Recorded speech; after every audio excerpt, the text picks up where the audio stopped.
ఓవైపు కుంభమేళా సందడి కొనసాగుతోంది. మరోవైపు గోదావరి పుష్కరాలకు సన్నాహాలు మొదలయ్యాయి. ఇంకా 2.5 ఏళ్ల సమయం ఉన్నప్పటికీ ఏర్పాట్లలో దిగింది యంత్రాంగం.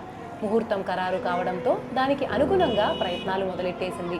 పెద్ద సంఖ్యలో రాబోతున్న పుష్కర యాత్రికులకు తగ్గట్టుగా సకల సన్నాహాలు చేయాలని సంకల్పిస్తోంది.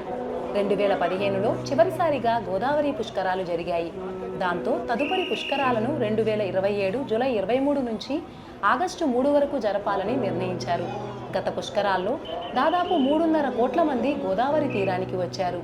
వచ్చే పుష్కరాలకు ఈ సంఖ్య 8 కోట్లకు చేరుతుందని అంచనా వేస్తున్నారు. దానికి తగ్గట్టుగా రాజమండ్రి అఖండ గోదావరి తీరంలో ఏర్పాట్లకు అధికార యంత్రాంగం సిద్ధమవుతోంది. నిజానికి ఏంటంటే రాజమండ్రిలో ఉన్నటువంటి అన్ని ఘాట్లకి ప్రాధాన్యత ఇచ్చే విధంగా ప్రభుత్వం దృష్టి సారించాలి. అవగాహన రాహిత్యంతో గత పుష్కరాలు చేసినటువంటి తప్పులు ఈరోజు జరగకుండా చూడాల్సినటువంటి బాధ్యత ప్రభుత్వానిదే. ఎందుకంటే ఆ రోజు చంద్రబాబు నాయుడు గారు ముఖ్యమంత్రి, ఈరోజు 27కి కూడా చంద్రబాబు నాయుడు గారు ముఖ్యమంత్రిగా ఉండబోతున్నారు. అందుకని ఖచ్చితంగా పుష్కరాలకు సంబంధించి సరైనటువంటి ప్రణాళికాబద్ధంగా చర్యలు చేపట్టాలి. అదేవిధంగా ఈ రాజమండ్రిలో పుష్కరాలకి ఇక్కడ గోదావరి జలాలు ఎంత కలుషితం అవుతున్నాయంటే ప్రమాదకరమైనటువంటి రసాయనాలు అందులో కలుస్తున్నాయి. భక్తులు కోట్లలో వచ్చేటటువంటి పరిస్థితులు ఉంటాయి. అలాంటి సందర్భంలో చర్మ వ్యాధులని అలాగే అనారోగ్య సమస్యలని తలెత్తేటటువంటి ప్రమాదం ఉంది.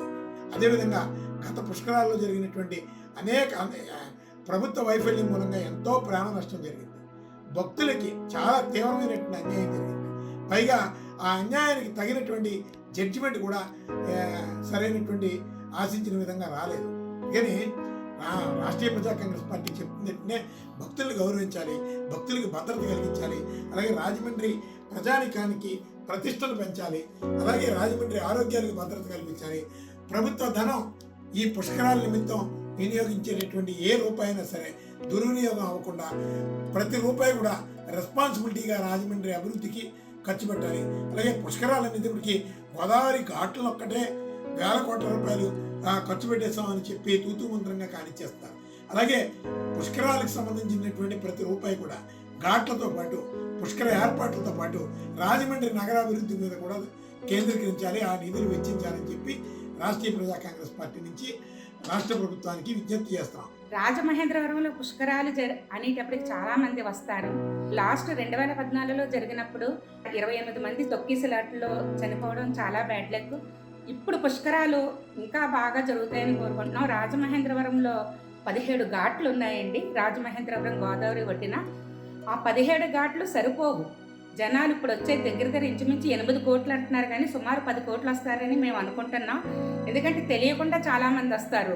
కాబట్టి ఈ 17 ఘాట్లే కాకుండా ఇంకా 5-6 ఘాట్లు ప్రభుత్వం వారు ఎక్కువ కడతారని మేము కోరుకుంటున్నాము. రాజమండ్రి ప్రజలందరూ కూడా ఇప్పుడు మహాకుంభమేళా జరుగుతుంది. ఆ శానిటేషన్ అది కూడా మనం కూడా చూసి దాన్ని బట్టి మనం మన పుష్కరాల్లో చేయాలి. అలాగే వచ్చిన వాళ్ళకి ఏ రోగాలు రాకుండా కూడా ఉండాలంటే ముందు ఆ నల్లా ఛానల్లో ప్రక్షాళన చెయ్యాలండి.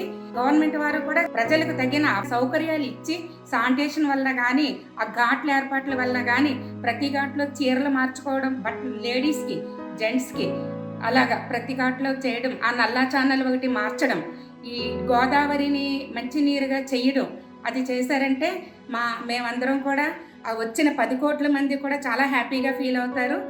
గోదావరి పుష్కర ఏర్పాట్ల కోసం కేంద్ర ప్రభుత్వం ఇప్పటికే 100 కోట్ల రూపాయల నిధులు ప్రకటించింది. దానికి తోడుగా రైల్వే శాఖ కూడా రంగంలో దిగింది. పుష్కర యాత్రికులకు తగ్గట్టుగా రాజమండ్రి రైల్వే స్టేషన్ తీర్చిదిద్దాలని నిర్ణయించింది. దానికోసం ఏకంగా 271 కోట్ల నిధులను కేటాయించింది. గతంలో గోదావరి పుష్కరాల సందర్భంగా జరిగిన తొక్కిసలాట, తాజాగా కుంభమేళలో త్రివేణి సంగమం వద్ద జరిగిన ఘటనలను దృష్టిలో ఉంచుకుని రాబోయే గోదావరి పుష్కరాలకు పకడ్బందీ ఏర్పాట్లు చేయాలని అంతా ఆశిస్తున్నారు.